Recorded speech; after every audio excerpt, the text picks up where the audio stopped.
That was super cool. I love all of the like soundscapes and stuff like that. Yeah. Anytime there's like ambient sound design, I always think it's so cool the way that it like adds texture and life to like a lot of stuff that like without that it would seem extremely simple at the very beginning. Yeah. With just like the like just random open spacey ARPs.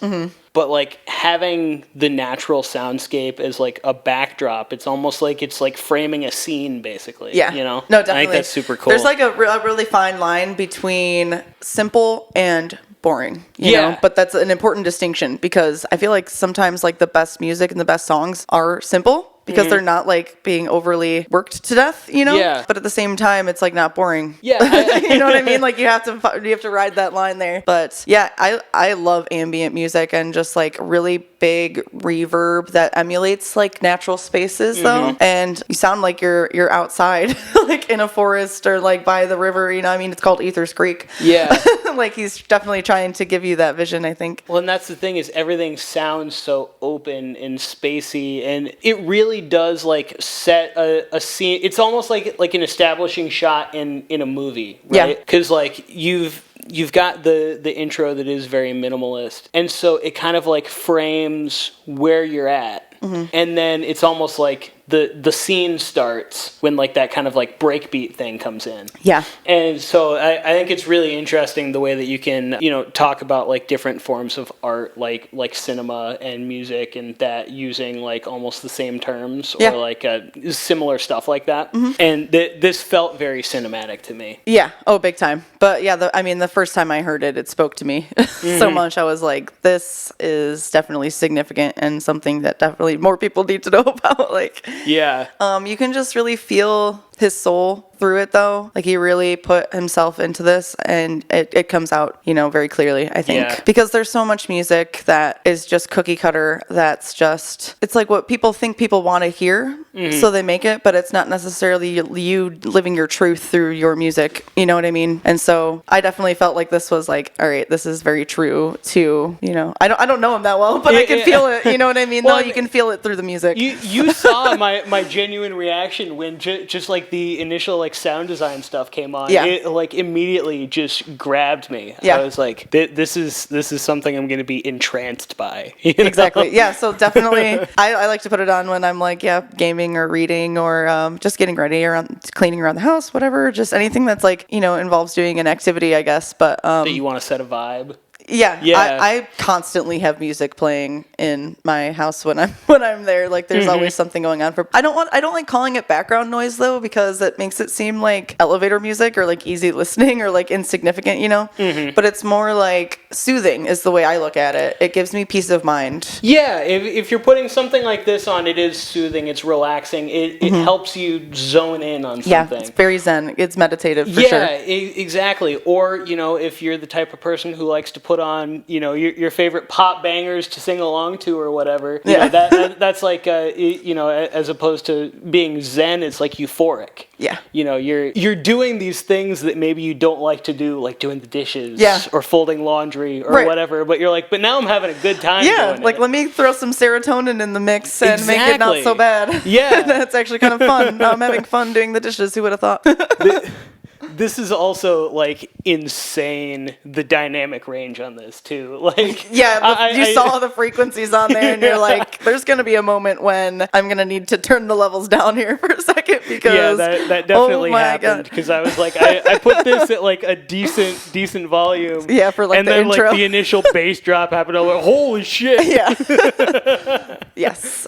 But it's cool because it's like unexpected kind of, you know, and you're just like, it threw you for a loop. It gives you a rush. Yeah, for sure. I always find building dynamic range into a song a very big part of creating. Oh my gosh, it's key. Because people will talk about like, oh yeah, your master has to have, how much dynamic range or whatever, and people think that, the way that they do their production is going to determine how much dynamic range you Right. have.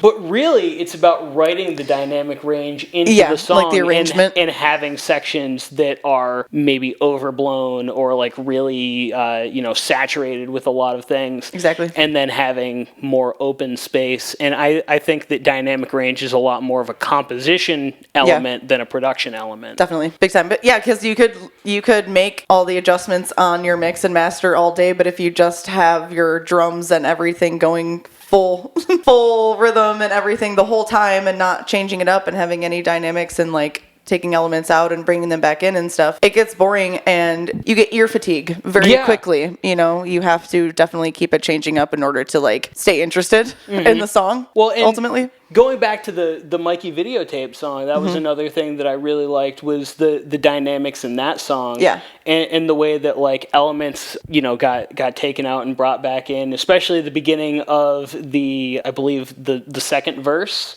where it's just the vocals for like a bar and then everything comes back in. Yeah. But it's like that's all you need is just that bar to let it breathe a little bit and then the impact comes back. Exactly. And I think that's all, again, people talk about like, oh, how can I make my production more impactful? And you have to build that impact into the songwriting. And I think that that's a very common hole for people who just get into making their own music, is to think that you can do production things to add these elements when really it all comes down to the songwriting. Yeah, and like you were talking about analogies with cinema and things like that as well. It's like you can, edit and do things in post all day, but if it's like a bad story at the end of the day, it doesn't matter. It's not going to be good. You know what I mean? It's not going to be interesting. Like you have to have the proper writing and arrangement in order for it to like really shine. I had that with one of my songs. I like kept mixing it and mixing it and mixing it, and I was like, this just doesn't sound right. And then eventually I was like, no, the reason why this doesn't sound right isn't the mix. It's the fact that I